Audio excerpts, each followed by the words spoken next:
Bismillahirrahmanirrahim. Assalamualaikum warahmatullahi wabarakatuh. Waalaikumsalam warahmatullahi wabarakatuh. Bapak-bapak, rekan-rekan, teman-teman semua yang kami ta'zimi dan yang kami muliakan, tiada tara kami mengucapkan banyak sekali jazakumullah ahsanal jaza karena diberikan kesempatan untuk bisa bersilaturahim bersama bapak-bapak sekalian, yang semoga perjumpaan ini senantiasa menjadi perjumpaan yang menjadikan kita selalu mengingat Allah Subhanahu wa Ta'ala.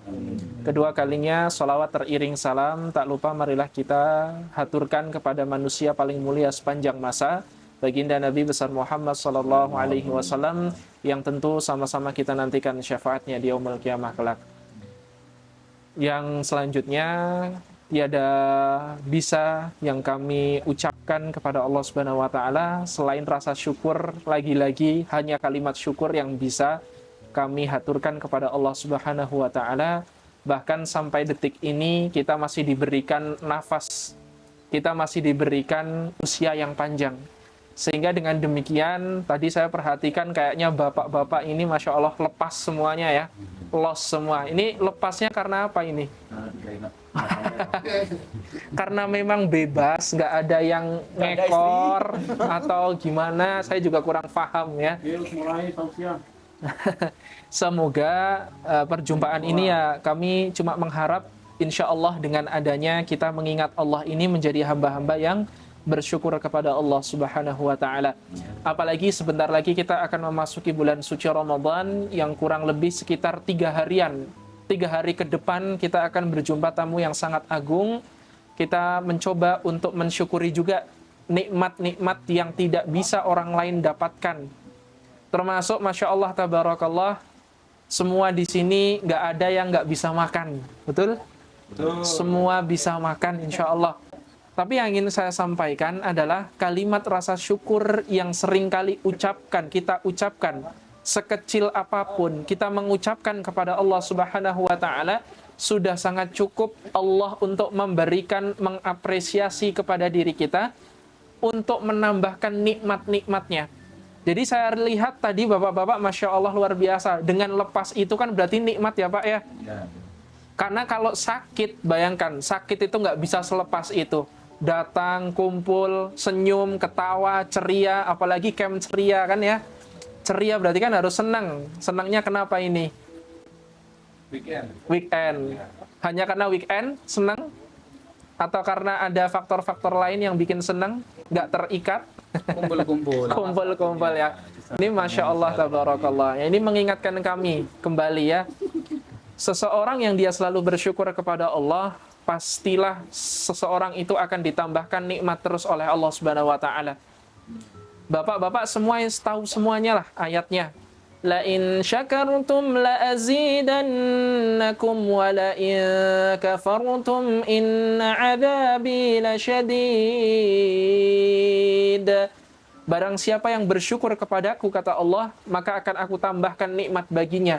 Tetapi ingat, apabila dia kufur terhadap nikmatku, maka sungguh azabku itu sangat pedih. Saya akan sedikit ceritakan, ada suatu kisah.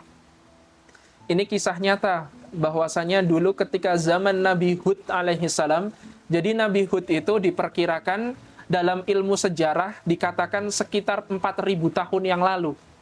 Berarti artinya 2.000 tahun sebelum Masehi, sekitar 4.000 tahun yang lalu, diceritakan ada kisah Nabi Hud alaihissalam dengan kaumnya.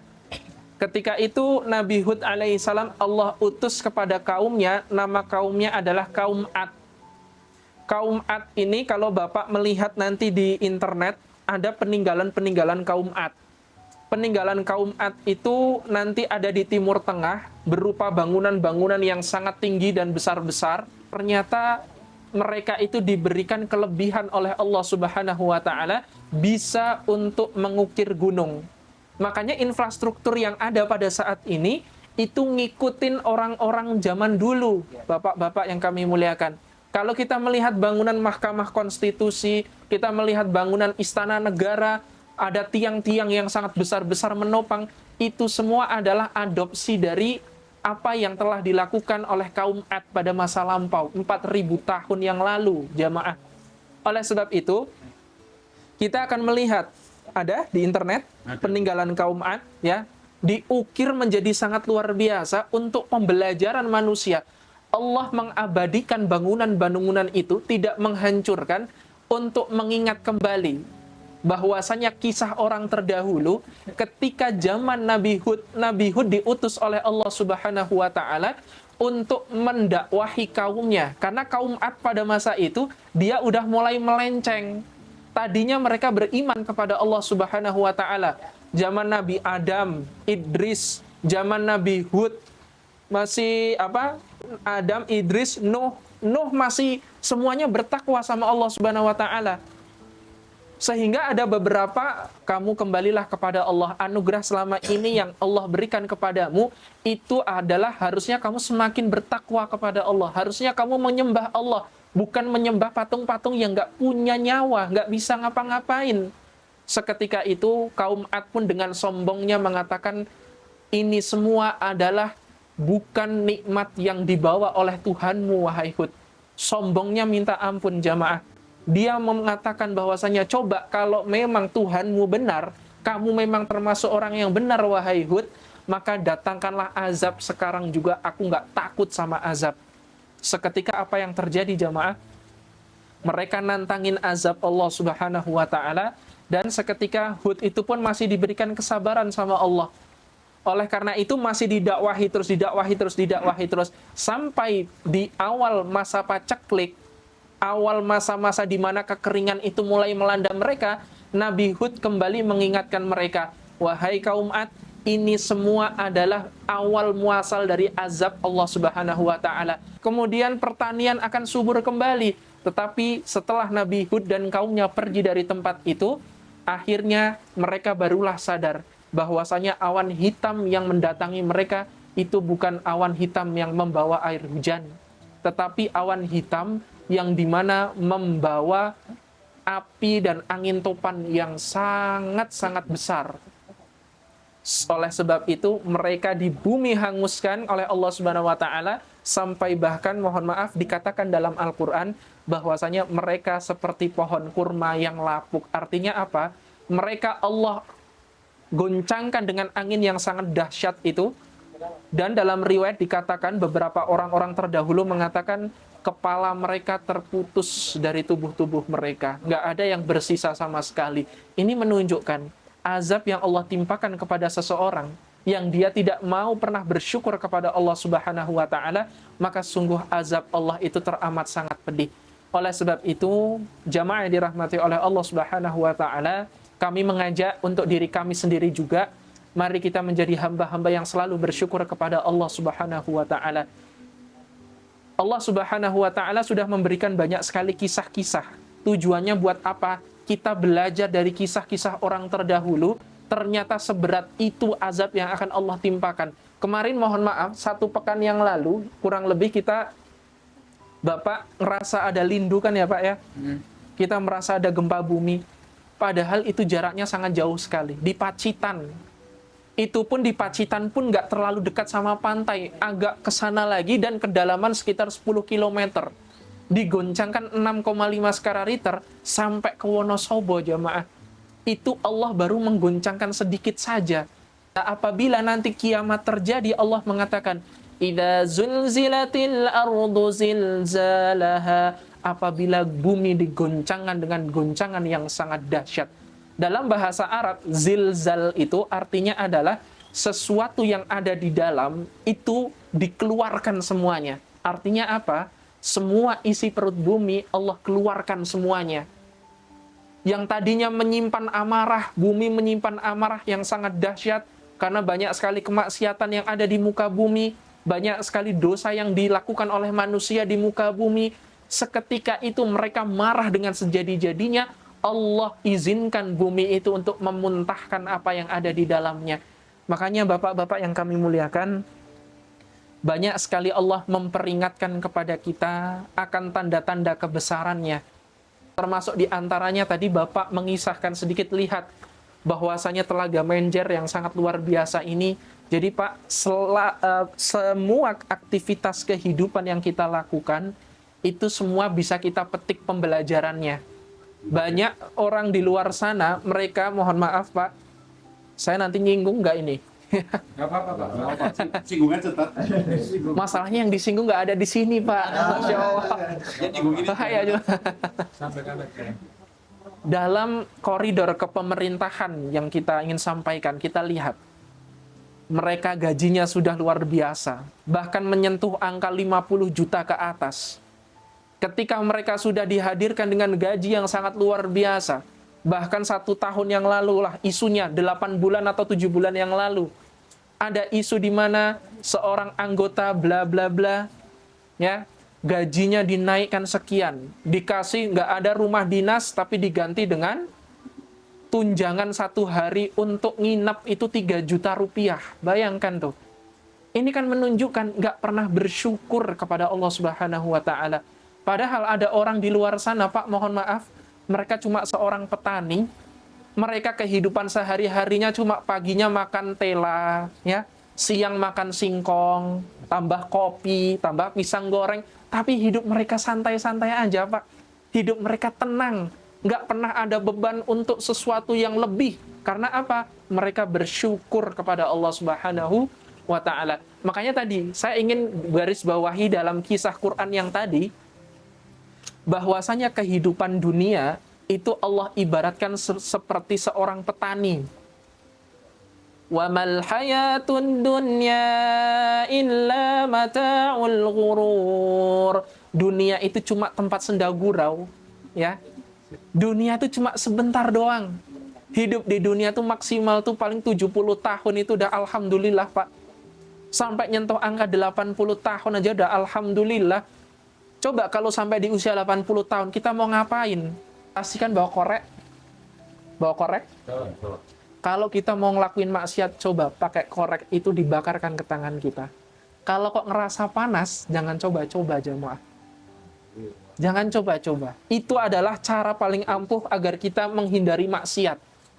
Bawa korek, ketika mau melakukan maksiat, bakar tangan kita coba. Niscaya kita akan merasakan panasnya itu. Itu baru api dunia, Pak. Sedangkan api akhirat, api neraka, itu 70 kali api dunia panasnya. Sekali aja kita udah kayak keselomot sedikit aja dah, yong, panas, sakit, udah langsung nggak mau kenal lagi. Lah ini, selamanya di neraka tuh seperti apa? Saya nggak tahu, nggak bisa ngebayangin, Pak. Sedangkan siksa yang paling ringannya aja di neraka, ketika kita melangkahkan kaki saja, itu otak kita bisa mendidih seketika. 1 harinya di neraka itu 1000 tahun di dunia. Berarti rasa sakit yang dirasakan seperti apa? Makanya saya pun ini mengingatkan kepada diri saya sendiri betapa beratnya siksa di akhirat itu. Makanya Pak, kalau di dunia ini masih punya tanggungan kepada orang lain, masih pernah mendolimi orang, minta maaf sama orang yang didolimi itu. Minta maaf sama orang-orang yang pernah kita sakiti hatinya, pernah kita sakiti apapun itu, pernah kita singgung, pernah kita melakukan kesalahan terhadapnya, kita minta maaf. Kan terkadang orang itu lebih sulit minta maaf daripada sholat tahajud. Ya, itu lebih berat hukumannya. Makanya kalau ada suatu permasalahan, singgungan sama orang di dunia, maka selesaikanlah di dunia. Jangan sampai dibawa ke akhirat. Karena tadi, dunia itu tempat kita untuk menanam, diibaratkan seperti petani.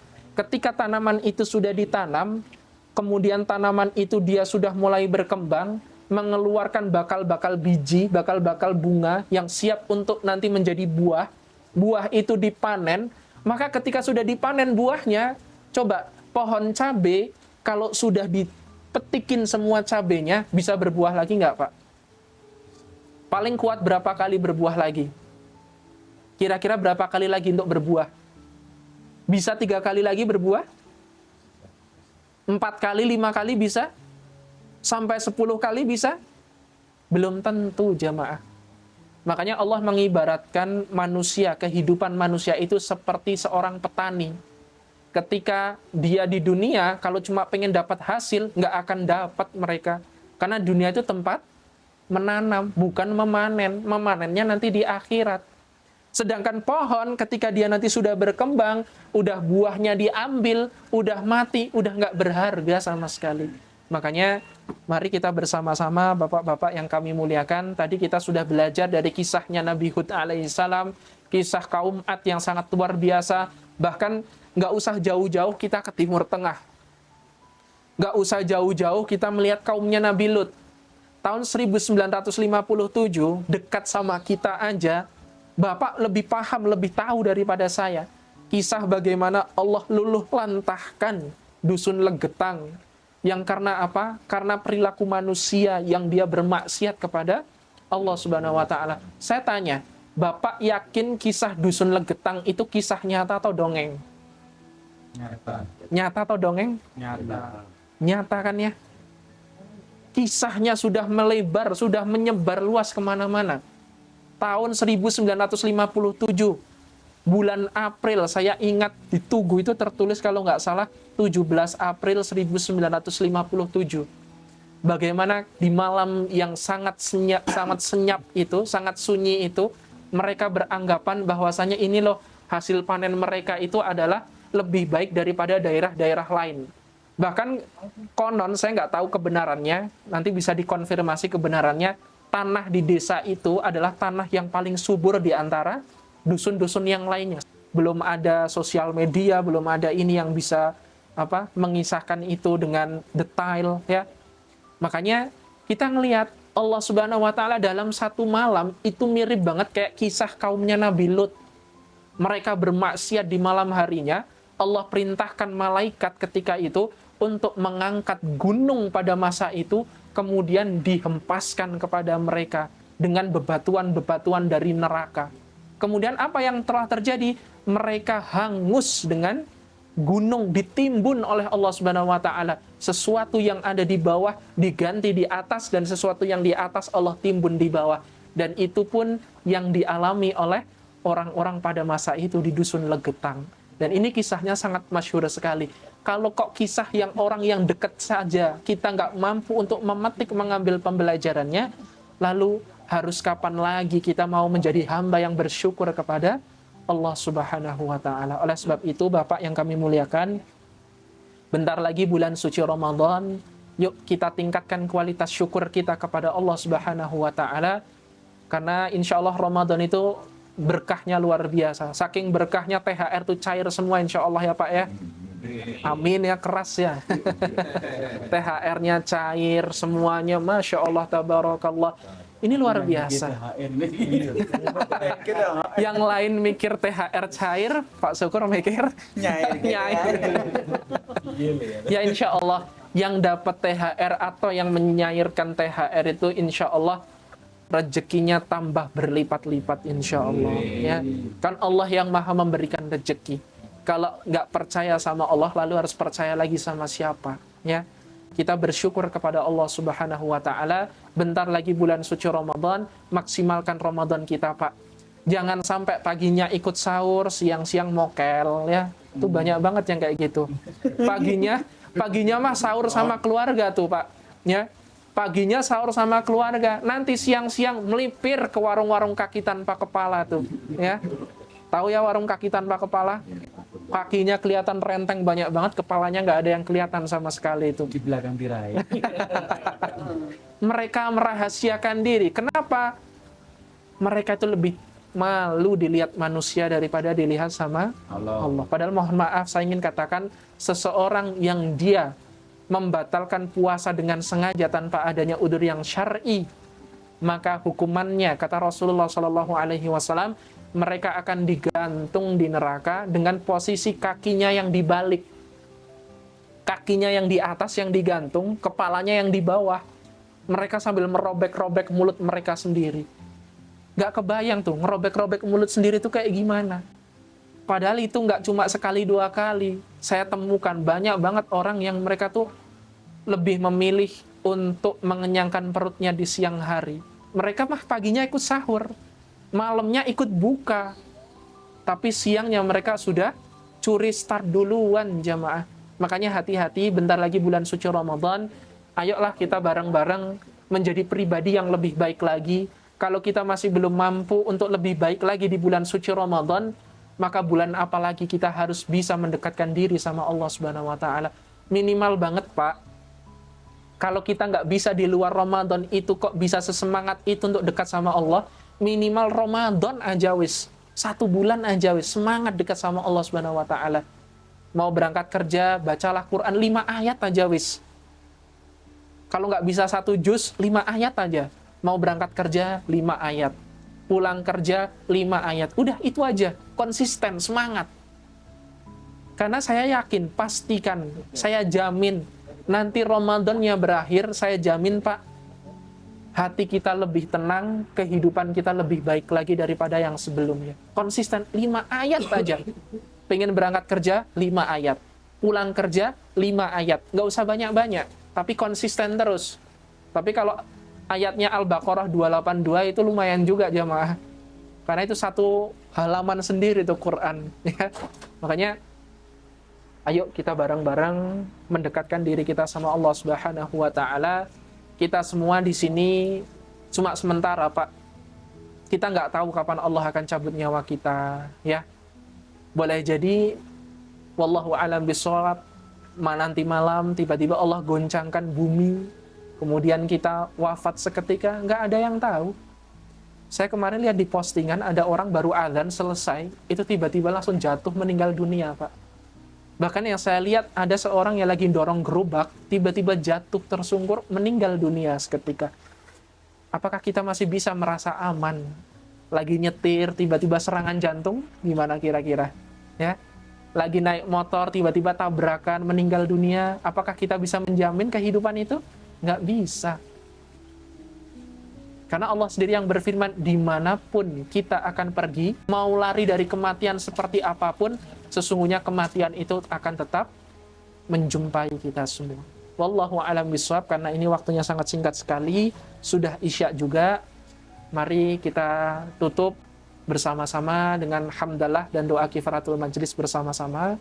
Alhamdulillahirabbil alamin. Subhanakallahumma wa bihamdik, asyhadu an la ilaha illa anta, nastaghfiruka wa natubu ilaik. Ingat Pak, kunci kenikmatan hidup tadi apa Pak? Bersyukur. Udah, cukup bersyukur. Makanya Pak, syukur ini tambah terus nikmatnya karena bersyukur terus tuh. Makanya Bapak, kita semualah, saya pun pribadi masih banyak, mantap lah Pak pokoknya. Saya pun masih banyak belajar bersyukur sama banyak orang. Oh ternyata bisa ya, ada orang yang sesederhana itu, dia bisa selalu bersyukur sama Allah Subhanahu wa ta'ala. Sekali lagi, mohon maaf, Bapak-bapak semuanya, bila mana banyak sekali tutur kata saya, perilaku yang kurang berkenan di hati, mohon dimaafkan yang sebesar-besarnya. Marilah kita tutup bersama-sama sekali lagi dengan hamdalah dan doa kifaratul majlis. Alhamdulillahirabbil alamin. Subhanakallahumma wa bihamdik, asyhadu an la ilaha illa anta, nastaghfiruka wa natubu ilaik. Wassalamualaikum warahmatullahi wabarakatuh.